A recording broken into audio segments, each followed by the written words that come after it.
And what was surprising, I think it was like 1,500 respondents, male, female respondents, 41% had not an understanding of what unpaid care work and gender pay gap and pension gap even is. And that was kind of a shocking number.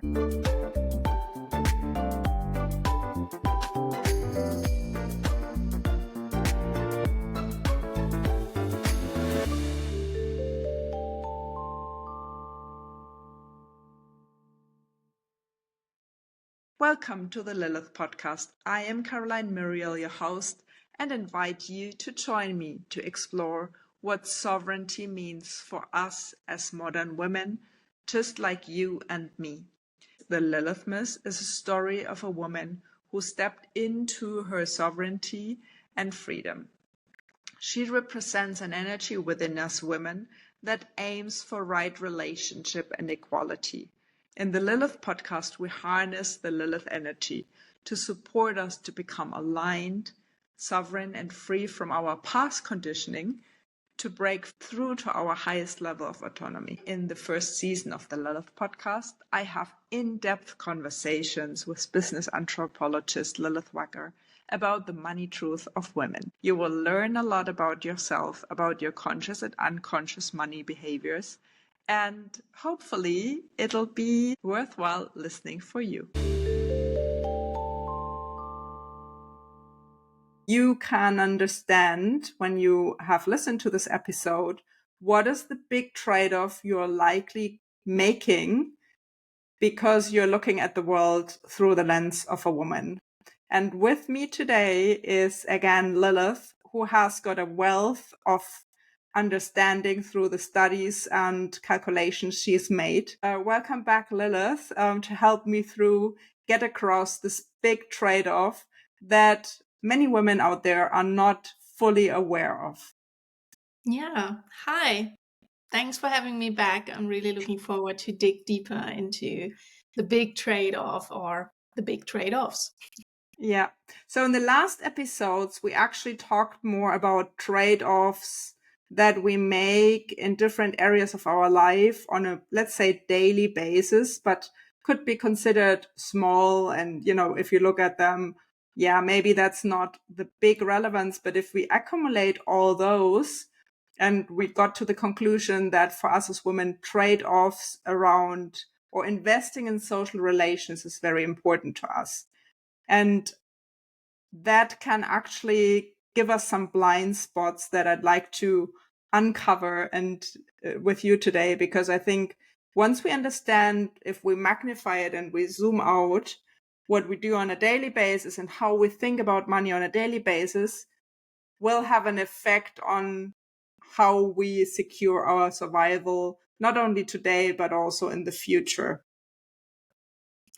Yes, exactly. And we have been talking about it through the lens of money behaviors and daily money decisions. But we also need to consider this topic out of the perspective of phenomenon like unpaid care work and gender pay gap, which can be considered also as a form of investment into social relations. And this is super important to gather more awareness on the inner logic and the structure of unpaid care work and gender pay gap. Yeah, so we're going to deep dive into those two things today, because you have found in your studies that we all use those terms, but we might not even be really aware what they actually mean for us in our life. And just if you don't know what we talk about in terms of money behaviors and wealth definition, in the first 3 episodes, we have covered all that ground. And you can always go and listen to them on lilithpodcast.com. But more importantly, you can download a workbook that is helping you to uncover your own money truth, so that what we now discuss in this episode will put it into a very precise context for you. I'll put the link to that in the show notes below. And with that, let's get started with how would we define unpaid care work and why should everybody know that definition? Yes, unpaid care work is being considered as a form of work that mostly takes place within households or family structures.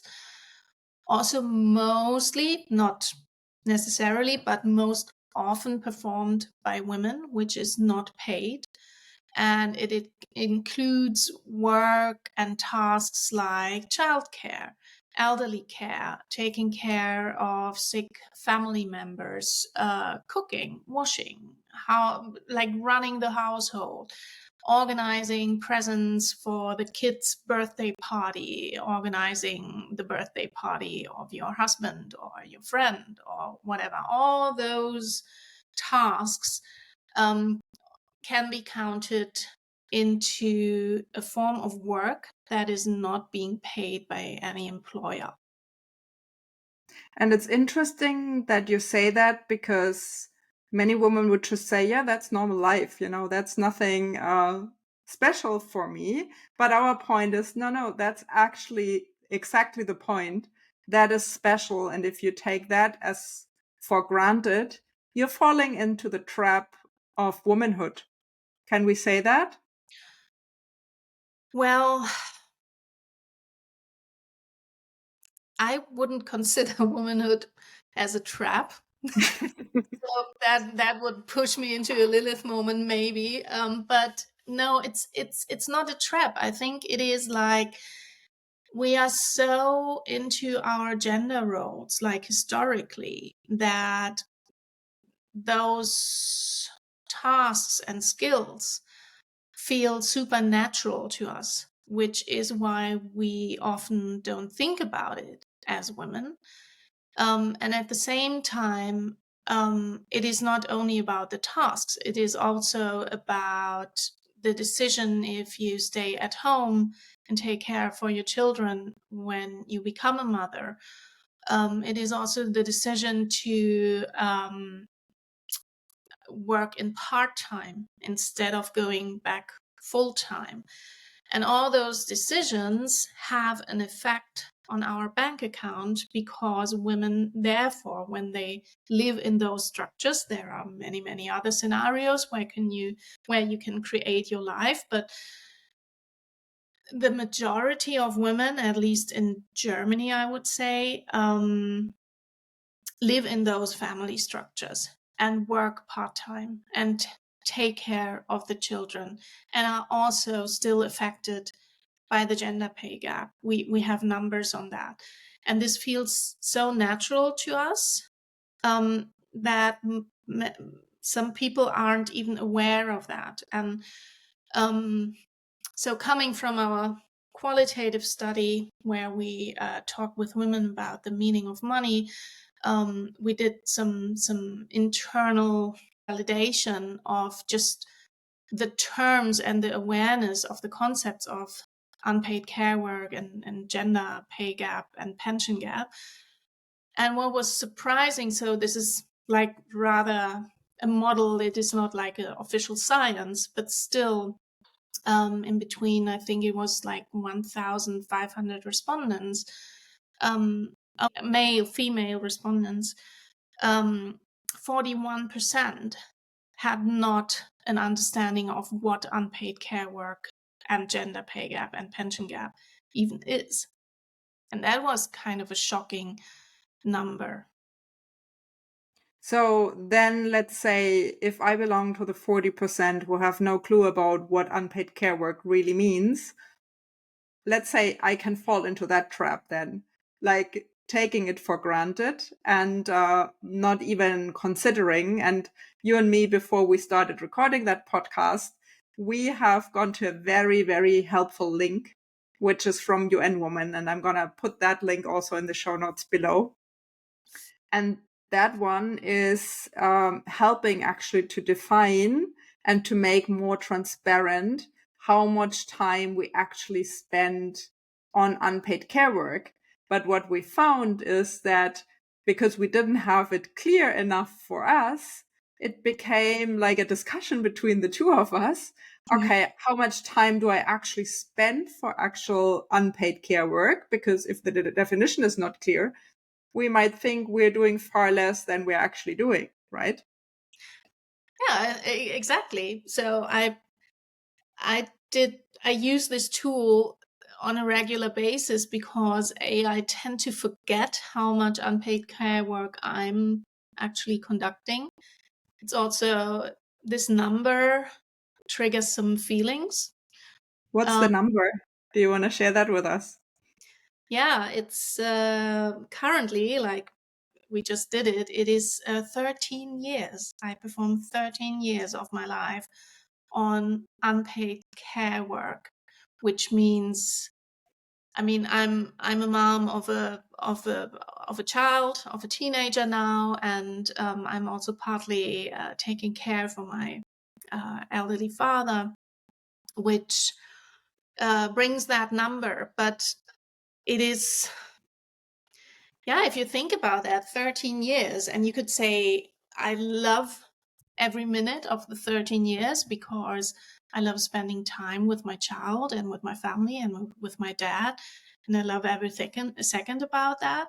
But at the same time, it's also 13 years where I do not generate an income, and which will have an effect on my pension in the future, which, in comparison to a man probably who doesn't perform, maybe in comparison, that much unpaid care work, will have a much better foundation to contribute to his pension.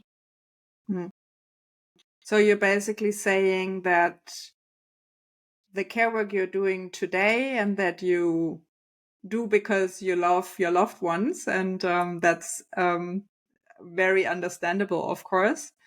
But it also, protecting it to the future will or can have a consequence. Did you, when you saw the result of 13 years, what was the most surprising thing for you about that? So the most surprising thing with this experience of that calculator was that I did it before, and I did it very, very quickly by not being like really having a piece of paper and a pen um, by my side to really write that down and think about it, how much hours per day I really perform. And the first time I did the calculator, it said like 7 years. But then when we did it again, because I was like, 7 years, that's like the average. But I'm mostly responsible for the child rearing. Maybe I did it wrong. And then we did it together, and we reflected with each other because we are living quite different life scenarios, let's say. I thought the second time, so when we did it just now, I was like, oh no, it's much more time. Actually, it's much more time. And then it nearly doubled. Yeah, And that's the interesting part, because I think unconsciously you knew that can't be right, but you yes, didn't really know why was that, because it's also, it can be very fluffy in terms of, okay, like, is that falling into the bucket of unpaid care work or is it not? And I think and for me, the same thing. I'm gonna reveal a bit later how many years I have had without having a kid and an elderly father or a family member. But just, I think, for us to discuss our realities and then really writing it down and saying, okay, how much time do I do this and this task in the morning, for example, before school starts? And we take it so much for granted, and we kind of like adapt to the situation as so normal to us that we might not consciously see it. yes. The reason why I thought the 7 years might not be correct, because obviously I'm a researcher, and I know that single moms or moms who are mostly responsible for child rearing are doing much more unpaid care work. So I thought maybe that's not the right number for me. It doesn't feel like that. That is also interesting. And I think this is a pretty common thing, that when you then get the number, like black on white, it is a shocking moment. It's like, I mean, it's like 13 years. So the next question I would then have is, okay, how much is that in numbers, like meaning in money? Obviously the calculation would then be, or the question would then be, how much money could I earn in those 13 years in my profession, or maybe another profession, instead of taking care of others without getting paid for it? And at the same time, I'm thinking, no, but that's not what I want. Mm-hmm. And then I come to the result that being a woman and a mother and a caring daughter and having a career is not so easy to put under one head. Yeah, I think making that kind of accountancy, let's say, every now and once in a while is actually a healthy thing, and it brings up the awareness, and it's kind of like a calibration. Okay, where am I at, and is this going the right way, or is that not going the right direction? Because, out of the 13 years, it can become easily 18 years, or it can become less, depending on how aware you are what unpaid care work you're doing. And I think that's, again, the invitation we're giving to every woman who's listening to us, to really think about, okay, what's my lived truth around unpaid care work, and how do I quantify that in order to understand what it means for you in the future. Yeah, I think that's the important part. What does this mean for you in the future? And also, I mean, I'm not like the example. So lives of women are so various, right? And that is also super important to really maybe go to that calculator side and really make a check if you are a mother or not, or if you have to take care of your parents or not. It doesn't matter. um, just do it to raise the awareness that as women, also due to gender roles and maybe also due to our needs and our wishes, that we are caring for the community, and knowing how much we do that might help us to appreciate ourselves, and also what value we bring into this society, to not be undervalued, maybe in your work or in your social structures, and most importantly within your self-image. Oh, yeah. Well, there we are again with building self-identity, right? I mean, we talked about self-identity, securing survival, and relationship building. So those are the three things that are important to us women. And we've talked about it in the first 3 episodes. So go back, listen to that if you want to. But our point is, and your point is, like, okay, if we extrapolate it, the real big trade-off is, okay, social relations and building self-identity are two things to be considered and weighed against the securing survival in the future. So we might do a lot of social relations in the here and now today, and then it goes at the expense in later years. So if that's your reality, that's all okay. I think our point here today is your numbers, Lilith, that you calculated and found, and you asked 1,500 people, men and women, to get an understanding about better understanding about what unpaid care work is. And if we all can do that, and all can understand better what does that mean specifically for me, and the UN Women tool is a very good one to make that a bit more transparent to us, then we can take action and we can rectify if needed.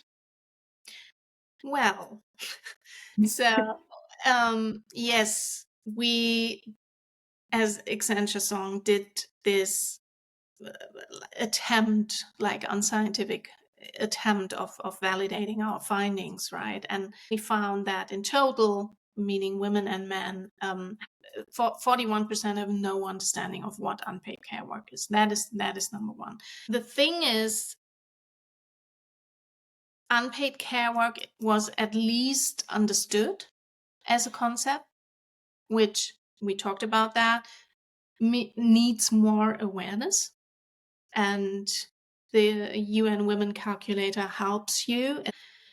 The interesting number, or the second interesting number, was that for the women who understood what that is and say that that they perform unpaid care work, only 16% felt affected by it. So that is the second big point, that there is still quite little awareness about unpaid care work. There is little awareness on what it does.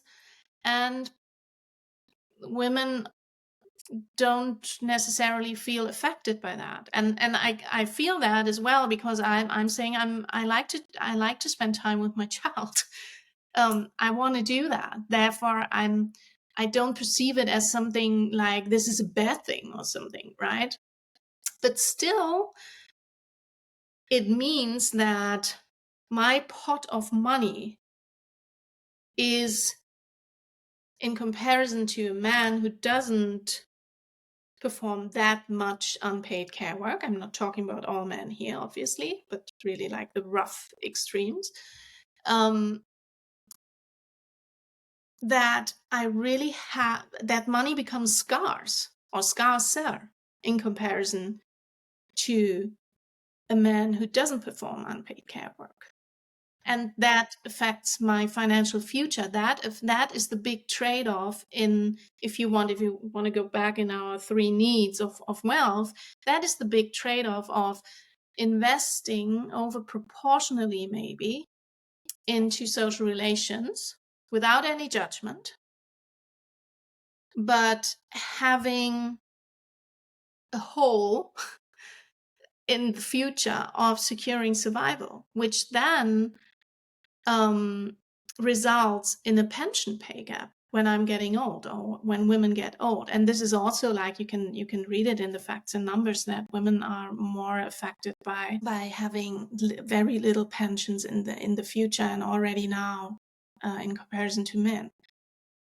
So if I get you right, I would say that because as women, we are kind of doing those unpaid care work tasks. The first step is to recognize that this is actually unpaid care work that you're doing. The UN calculator will help you to think about it and to maybe redefine some of the things. And the second step is to think, okay, am I really affected? And on an emotional level, we might think I'm not really affected because we love the social relation part, which is important to us. And that means, like, okay, recognizing I might be affected and saying, what am I going to do about it? Because there are things out there that we can do. It's not that we're the victims, but I think we're kind of like, we're having so many trees that we don't see the forest.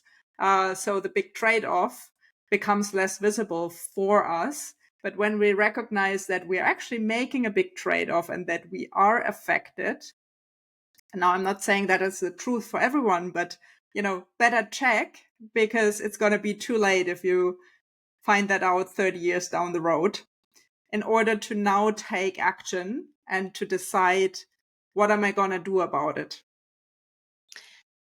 Yes, and I would drive this thought a little bit further down the road and say, because or a brilliant colleague of mine within Accenture Song, he just knew about the study, and then he was like, okay, I will just calculate some numbers here. I would go one step further and say that women with children and working in part-time and performing the unpaid care work are the most affected. And in Germany, don't nail me on the numbers. I think something between 60 and 70, if not 75% of women are married with 1.3 or 1 to 2 children. So as a model, we wanted to know, what does that cost you in Germany to be married with 2 children, working part-time in 60% or so, in comparison to your husband who works full-time. And I think we took like the average salary. And after 2 years or after 3 years of child rearing, you would go back 60% of work, which is the majority of women in our country, at least. And in comparison to her husband, she earns approximately 320,000 euros fewer or less to her husband in 10 In what years. time frame? In 10 years. 10 Okay. years. And in Yeah. 10 years, the children are normally 10 years. not ready to move out and get a job. So going back to only 16% of women who perform unpaid care work feel affected by that. If you hear that number, there is no question about if you are affected or not. If you are living in those scenarios, not everyone does that, but many, many women do. And if you are a mother who's taking care of the children, who works in part-time, the likelihood is very high that you are affected and that your pension in the future is affected. And this needs awareness. Mm. Wow. And the people who perform unpaid care work and feel affected by it, who were completely informed and aware, interestingly enough, became active and did something, started investing, started conversations, started searching for another job or a new job, thinking about, is part-time really good? Can I organize it in another way? They became active. Mm-hmm. Well, taking action only can happen if we're aware that we're affected, right? I mean, we go as women to breast cancer screenings, and because we are aware that this is out there, that can happen. Hopefully it doesn't happen, but we know it's a possibility. But that doesn't mean we're affected. I mean, we are willingly to go to an exam, but on a daily basis on the unpaid care work, we're not making these kind of exams to ourselves. Are we actually healthy in the way we're dealing with our money decisions? And are we going to be sovereign in the future if we're not as sovereign now because we've made the choice of having a family? And that's totally fine. So all I'm saying is, like, do your screening. And the UN Woman is a tool that is freely available on the internet. Like I said, we'll put the link below. And there's one thing that I want to keep to the next time, because I only had 5 years in this UN Woman calculator, for the reason that I have a very different reality in my life than you have. And still, I was surprised to hear about the 5 years, because it was not obvious to me neither. I mean, I don't have kids and I don't have anybody at this moment to take care of, but I know that can also change, because life just happens to all of us and people around us are getting older, or anything else can happen. So I think I want to deep dive a bit more in the next episode about, okay, actually we are all kind of affected, but maybe in different ways. And how do we then plan for it? And what is actually the things that we can do to take action once we understand how much are we really affected? Yeah, I love that. I would even say like everyone is somewhat affected because humans are social beings. And once we Yes. live our life together, we perform, hopefully, care work that is like the, in the depth of our beings, right? And this is a beautiful thing. But really, in a nutshell, what this means is that there are scenarios in a woman's lives, especially when you are a mother, taking care of the kids, working part-time, and maybe even having like a sandwich situation at the same time, having to care for your parents, that this might have a huge effect on your future financial securing survival, and that the awareness is not high enough. And that is the reason why we are talking about this here in all depth and detail, to enable and embrace more activity about that. You can do something about it. Yeah. Well, I think we could take so much more time to talk about it, but I think it's now on you, if you're listening to this podcast, of taking action, because only if you have your own reality around unpaid care work and how much you are affected, it makes sense to go one step further and to talk about what can I actually do about it. So go down and make this calculator. Download the workbook that accompanies this podcast.